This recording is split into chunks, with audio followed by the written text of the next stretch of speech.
Bonjour à tous et bienvenue pour cette vidéo. Pour cette vidéo, je vous propose de construire la base de données qu'on va se servir pour notre application RH.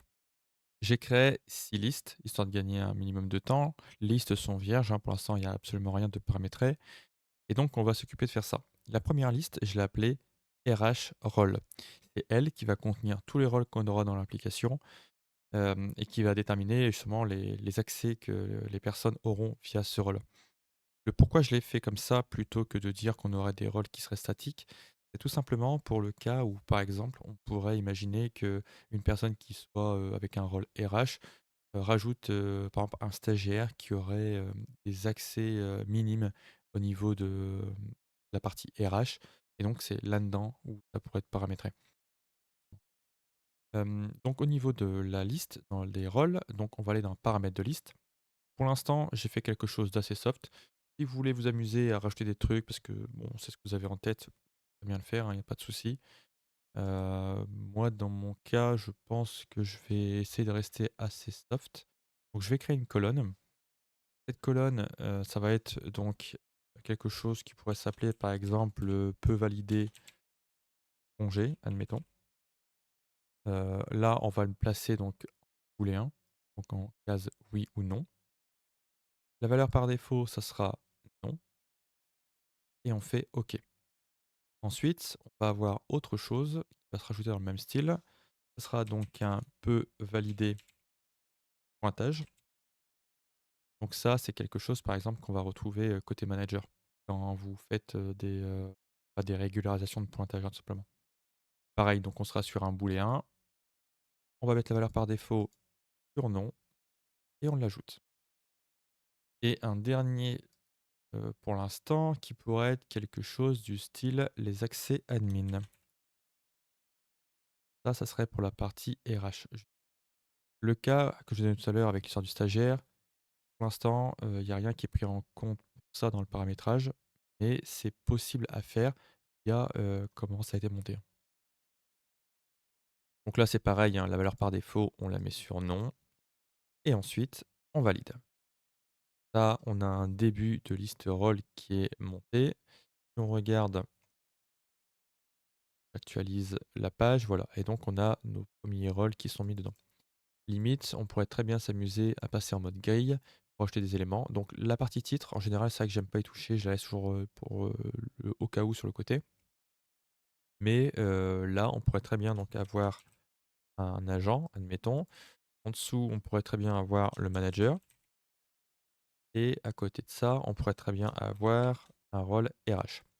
Alors, l'histoire de peut valider tout ce qui s'ensuit, au niveau de l'agent, rien du tout. Au niveau du manager, lui, ça sera donc les congés, oui. Le pointage, oui. Les accès admin, non. Alors que RH aura les 3 cases de cocher. Bien sûr, encore une fois, on peut aller beaucoup plus loin que ça, hein, dans les paramétrages. Ça peut vous faire plaisir, hein, ça, c'est fait.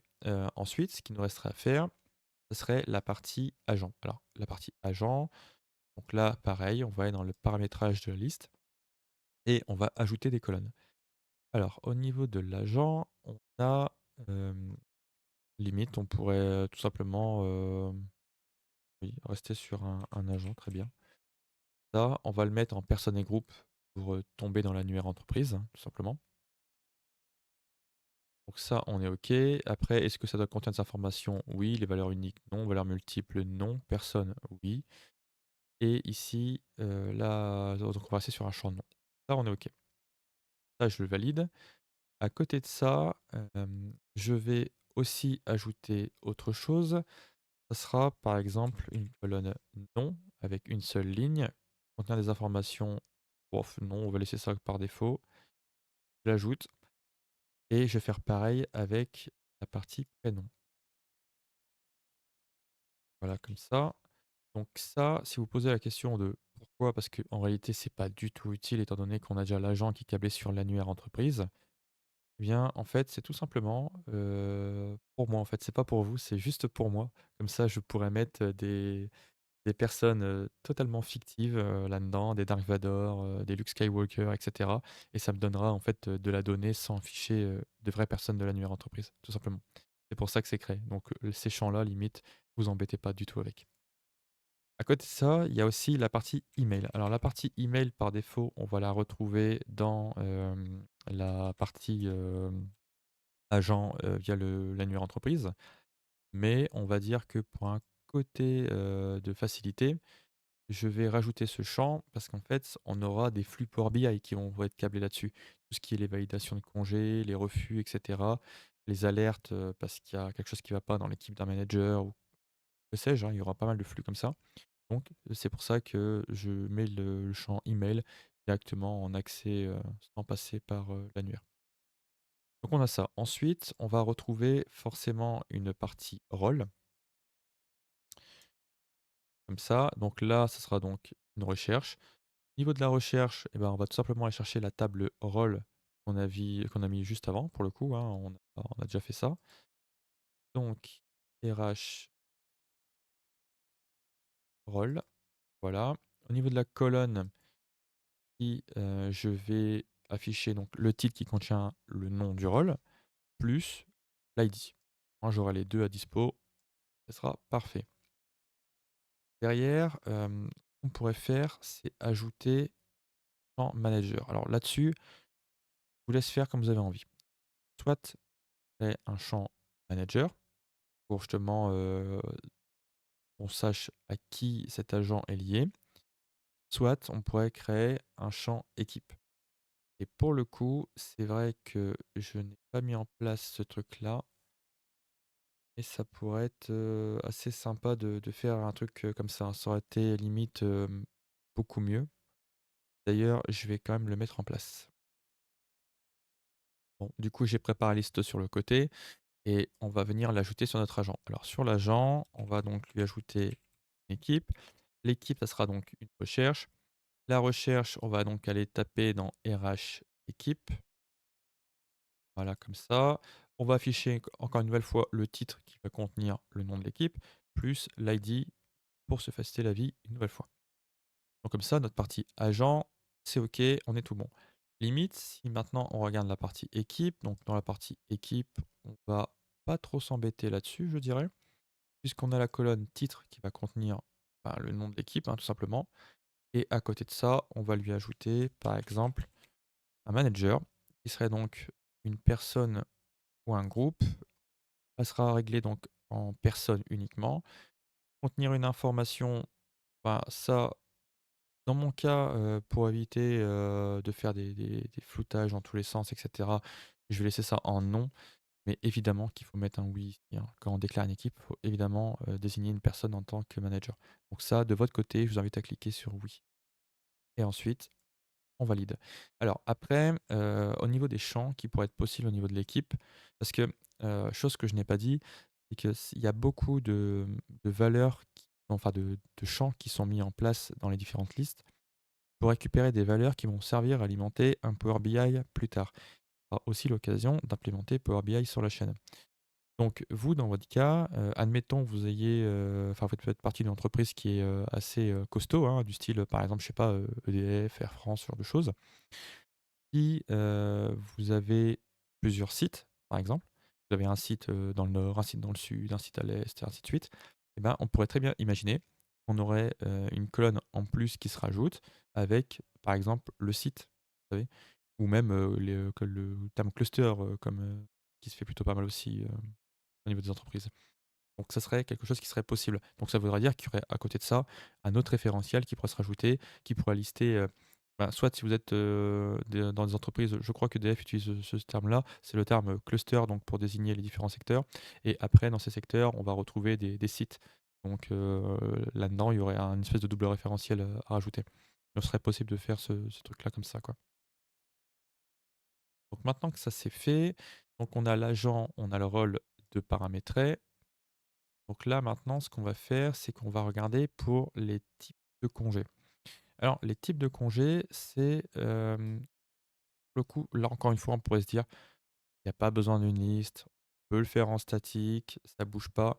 Oui, mais imaginez un jour, si ça vient à bouger, c'est quand même mieux d'avoir la partie paramétrage et puis, en même temps, ça vous fait aussi un peu travailler Power Apps, hein, pour le coup.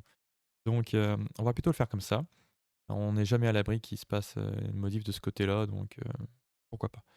Donc on a le titre qui va contenir, la désignation, un congé annuel, une maladie, un congé maternité, et cetera. On pourrait aussi, si vous avez envie, par exemple, mettre une couleur ici pour, en fait, la couleur, si vous demandez, pourquoi, et ben ce serait tout simplement pour, l'affichage dans le calendrier qu'on verra un peu plus tard, pour, avoir une espèce de repère visuel, vous savez? Donc moi, dans mon cas, je vais venir l'ajouter, donc un texte uniquement, oui. Contient une valeur par défaut, bon, non, hein, pour le coup, ça me c'est pas de mettre ça en obligatoire. On pourrait très bien dire que, bah, non et puis s'il y a pas de couleur là-dedans, on met une couleur par défaut, dans le code, c'est possible. Ensuite, on va, donc créer une nouvelle colonne qui cette fois-ci, ça sera, est-ce que ça requis un justificatif? Ça va être dans le cas, par exemple, un congé, suite à un décès, un congé suite à un mariage, ou même, pour les congés maternité. Et ben là, je sais qu'il y a des justificatifs à donner, donc à ce moment-là, bon, bah, on va retrouver ce paramètre-là. Donc requiert justificatif, par exemple, et donc on va le mettre en oui, non. La valeur par défaut, ça sera non et on vient l'ajouter. Ensuite, on va mettre un dernier point ici, c'est le visible par agent. Ça, je l'ajoute. Parce qu'il me semble, alors là pour le coup, je dis peut-être une connerie, hein, mais il me semble que certains congés en fait, ne sont pas forcément visibles par tout le monde. Il y a des congés qui sont, propres, on va dire, à des métiers spécifiques ou ce genre de choses, vous savez? Et c'est pour ça que, je rajoute un champ comme ça, pour le au cas où. Après, si vous voulez ne pas le mettre parce que c'est peut-être une grosse connerie, ne le faites pas. Mais c'est, on va dire, c'est en prévision de. Ça, c'est ajouté. Derrière, on va retrouver la partie pointage. Alors la partie pointage ici. Donc, on va venir dans la paramètre de liste. On aura donc le titre qui va être en fait, un mix entre les agents et les dates. C'est une espèce de clé de référence qu'on va créer à cet endroit-ci, hein. Derrière, on va donc avoir un agent pour savoir donc qui l'a fait. On pourrait très bien se dire, on a le champ créé par, modifié par qui contient déjà les valeurs agent, donc il n'y a pas nécessité. Oui, on pourrait se dire ça, sauf que vous verrez très vite que non. Autant que le créé par, je suis d'accord avec vous. Normalement, ce champ-là n'a pas lieu de pouvoir être touché. Par contre, le modifié par, dans le cas de l'application là, il peut être modifié. Il peut très bien être modifié par une personne de RH ou par votre manager si, il y a une régularisation à faire. Et donc c'est pour ça que ce truc-là, on ne va pas se fier dessus. On va avoir un champ agent qui correspondra donc à celui qui va créer la chose et ça évite, les problèmes.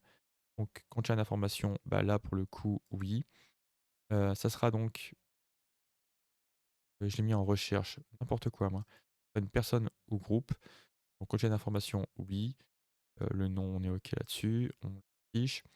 Derrière on va retrouver, ben, évidemment une date, simplement, hein, malgré que là encore on a le créé qui contient la date et heure. Alors, contient d'informations, oui. Les valeurs uniques, bah non, hein, pour le coup. Là, on pourrait à la limite faire, format de date, date uniquement, surtout pas. Donc ce sera date et heure, évidemment. Affichage standard, ça on est OK. Les valeurs par défaut, bah, il y en a pas. On peut faire OK. Et ensuite, on va retrouver alors là, en fait, là, pour le coup, au niveau de la table, comment on est construite, on va dire que, c'est pour limiter les entrées côté, SharePoint, puisque là, on a quand même une certaine limite, hein. On n'est pas sur une power list derrière avec 50 000 entrées. Donc, si j'avais eu la possibilité, j'aurais fait en fait une espèce de ligne, d'événements, vous savez? C'est-à-dire, vous pointez, ça crée une ligne. Vous faites un pointage de sortie, ça crée une ligne. Vous faites, vous voyez quelque chose comme ça, à chaque fois ça crée des lignes. Pour dire de créer une espèce d'historique complet. Et là, étant donné qu'on est sur un SharePoint, je l'ai construit de façon à ce que ça soit un minimum, limité. Donc en fait, on va créer une ligne par jour et cette ligne enfin par jour de pointage, hein. Si, vous n'êtes pas, sur site, un samedi, un dimanche, il y aura pas de ligne ces jours-là, hein. C'est vraiment la partie du moment où vous allez faire un pointage, que ça va créer une ligne. Et donc là, ici, on va retrouver donc tout ce qui est les heures d'arrivée et de départ. Les heures d'arrivée, voilà, donc à ce moment-là, pour le beau jeu limite, on va pas mettre ça en date et heure, on va laisser ça en texte. et comme ça, on va rentrer la valeur, bah, en chaîne de caractères et vous allez comprendre un petit peu pourquoi, dans l'application. Donc rejet d'informations, bon, bah, ça non, hein, pour le coup, il faut pas s'amuser à mettre de valeur obligatoire pour l'instant.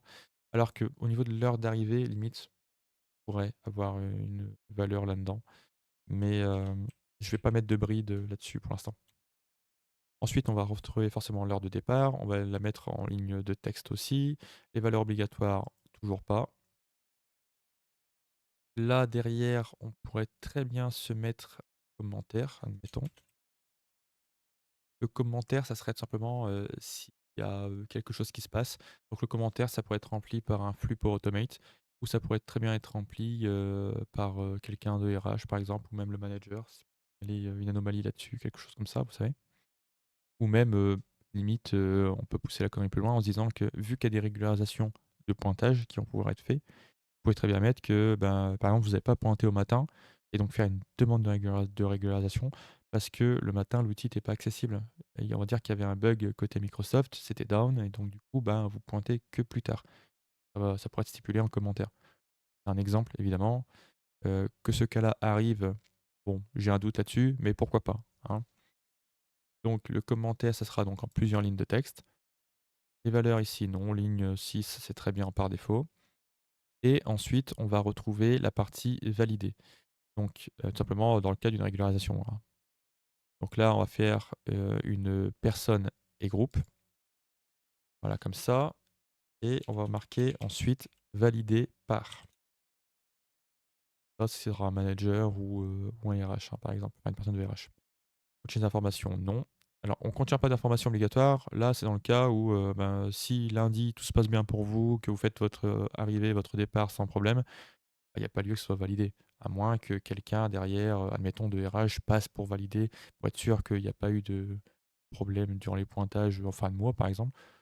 Mais bon, après ça, normalement, il y a pas besoin et ensuite, toujours dans le cas où on a, une demande de régularisation, on pourrait très bien avoir le statut.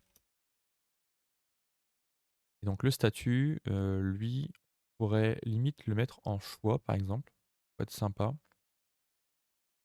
et le choix, on pourrait très bien lui mettre en attente. On pourrait aussi aller lui mettre, quelque chose comme validé et ensuite on pourrait mettre rejeté, par exemple. Voilà, comme ça, au moins tous nos choix sont là. En menu déroulant, je pense que oui, on peut dire OK et on est tout bon. Là-dessus, c'est OK. Maintenant, ce qui nous resterait, c'est les demandes de congés à faire. Alors, pour les demandes de congés, là encore une nouvelle fois, on va aller dans les paramètres. Donc, on aura le titre qui sera donc, une génération, qu'on verra dans l'application. On n'a pas besoin d'y toucher. Ensuite, on va retrouver une nouvelle fois l'agent. L'agent qui sera une personne et groupe, hein, pour le coup. Là, ça c'est OK, c'est validé. Alors ensuite, on va retrouver donc la date de début, la date de fin. La date de début ici, qui sera évidemment date et heure. Alors ça, j'avoue que je suis en train de penser à un truc que j'ai pas pris en compte, c'est l'histoire des demi, congés. Il me semble que ça, on peut faire ça partout. Je sais qu'il y a des entreprises où c'est mis en place comme dans la mienne, mais de là à dire enfin normalement je pense que ça va être partout pour le coup, sans conviction. Donc on aura les dates de début, ça c'est OK. On aurait ensuite les dates de fin. En fait, ouais, parce que je reprenne cette histoire de demi-congé, parce que vu qu'on a l'histoire des, dates ou date et heure, si on prend en compte les demi-congés, il y aura, l'histoire des heures à prendre en compte, hein. Ouais, ça quand même. Pour l'instant, on va dire qu'on les prendra pas en compte et limite, pas une modification, en cours de développement d'application pour, les rajouter. Enfin, si on en a vraiment besoin, quoi. On va voir un petit peu comment gérer la chose. On aura la date de fin, donc ça, on est OK, on valide. Tout ce qui est date de début, date de fin, vous pouvez les mettre en obligatoire, hein. Dans tous les cas, dès que vous faites une demande, théoriquement, on sait quand est-ce que vous demandez et on sait quand est-ce que vous comptez revenir, donc là-dessus, il y a pas de souci. On aura aussi donc un type de congé. Alors le type de congé, pour le coup, lui, ça va être, une recherche puisque on a rempli la partie congé. Donc on a la partie RHP qui se trouve, heu, demande de congé et donc c'est bien ça. On est en recherche. En recherche, je disais à l'instant, mettez dans la partie RH et on va taper dans la table qui s'appelle type de congé. Donc là, on va venir taper sur le titre et sur l'ID en plus. Nouvelle fois, ce truc-là est obligatoire si vous voulez le mettre. On va avoir derrière une nouvelle colonne qui sera donc plusieurs lignes, qui sera donc le commentaire agent, par exemple. En obligatoire, non. Le texte enrichi, honnêtement, je vous le conseille pas trop. C'est plutôt sur un texte brut. Texte enrichi, c'est pour avoir, vous savez, tout ce qui est les textes soulignés, les textes en gras, les textes en couleur, etc.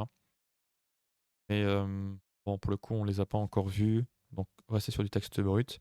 Parce qu'en fait, quand vous passez en texte enrichi, si vous gérez mal la chose, il y a, du HTML qui peut se rajouter dans le texte, enfin qui va se rajouter dans le texte d'ailleurs, et si vous savez pas comment le gérer, bon, bah, c'est un peu la sauce, hein, pour le coup.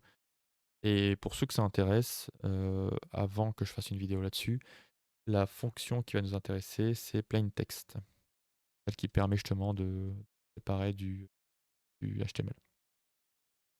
Donc ça, on a les types qui sont faits. Ensuite, on a donc le commentaire agent, donc ça on est OK. On aura aussi le commentaire manager, par exemple. Tout ça, pour rappel, c'est des choses qui vont partir côté Power Automate après, hein. Donc en plusieurs lignes une nouvelle fois, et en texte brut, on valide la chose. On a aussi une nouvelle colonne qui pourrait être très bien la colonne statut. On va pas penser à mettre pour l'instant. Voilà, alors au niveau du statut, bah là, du coup, ça va être un choix aussi, hein, comme ce qu'on a fait dans la liste juste avant. Donc à cet endroit-là, on va retrouver par exemple un brouillon. Ouais, ça peut être plutôt pas mal d'avoir la partie brouillon. On va retrouver donc en attente et on va retrouver, d'ailleurs j'ai une virgule là-haut qui n'a pas lieu d'être en SharePoint. On va trouver aussi donc la partie approuvée, hein, tout simplement. On va retrouver aussi la partie rejetée. Voilà, comme ça on a les 4 statuts en liste déroulante et par défaut on est sur le choix brouillon. Ok. Et bien là-dessus on est tout bon. Là on est OK. Donc cette table-là est faite. Il nous reste la historique de validation. Alors, pour le coup, la historique, on va venir une nouvelle fois dans les paramètres. Là, on va avoir, en fait, on pourrait avoir, 2 cas de figure ici dans cette table-là. On pourrait avoir le cas parce qu'en fait, c'est, l'historique de validation, grosso modo, c'est vraiment une espèce de table de log, hein. C'est comme ça qu'il faut le prendre en compte. Et donc dans cette table, en fait, on va retrouver, 2 choses. On va retrouver donc une, colonne qui va servir à suivre les demandes de congés et on va aussi retrouver une colonne qui servira à suivre les pointages.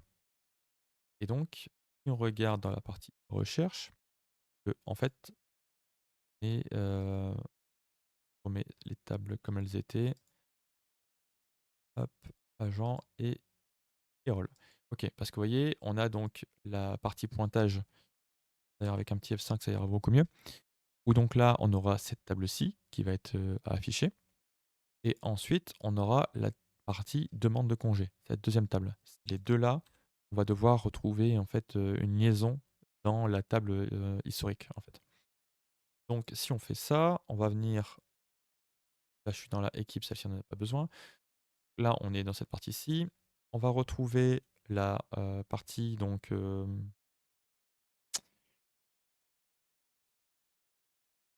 ouais, je vais la nommer pointage. En fait, j'étais en train d'hésiter en me demandant est-ce que j'allais pas l'appeler ID pointage et ID, demande congé, histoire de donc en vrai, c'est quand même mieux de le faire.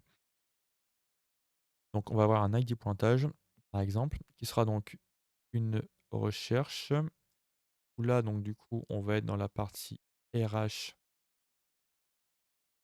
pointage, tout simplement. On va retrouver donc l'ID,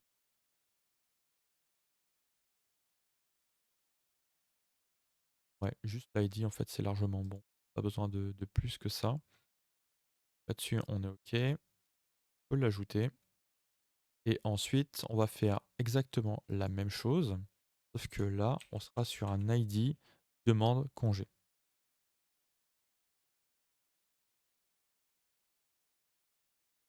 Je vais éviter de mettre des accents, que j'en ai déjà mis. Oh, tant pis, c'est pas grave. Demande congé, on va avoir donc ensuite une colonne de recherche et on va venir taper donc sur la table qui s'appelle RH demande congé. Là, une nouvelle fois, ce qu'on va prendre, bah, c'est tout simplement l'ID, on n'a pas besoin de plus que ça. On valide et on est OK. Donc, on aura bien le distinguo entre les deux pour savoir est-ce que c'est du pointage ou est-ce que c'est du congé. Donc on a ça. Ensuite, on va venir faire donc une nouvelle colonne qui sera donc la date de validation. Cette date de validation, bah, ça sera en format date et heure. Alors, au niveau ouais, en vrai, au niveau de date et heure, on n'a pas forcément besoin d'avoir les 2. La date suffirait amplement, mais on va dire que dans le doute, on peut mettre l'heure en plus, au cas où, quoi. Peut-être pour le côté où il y aurait un conflit, pourquoi pas. Ça, on valide. Ensuite, on aurait donc une nouvelle colonne qui serait, une nouvelle fois, un choix.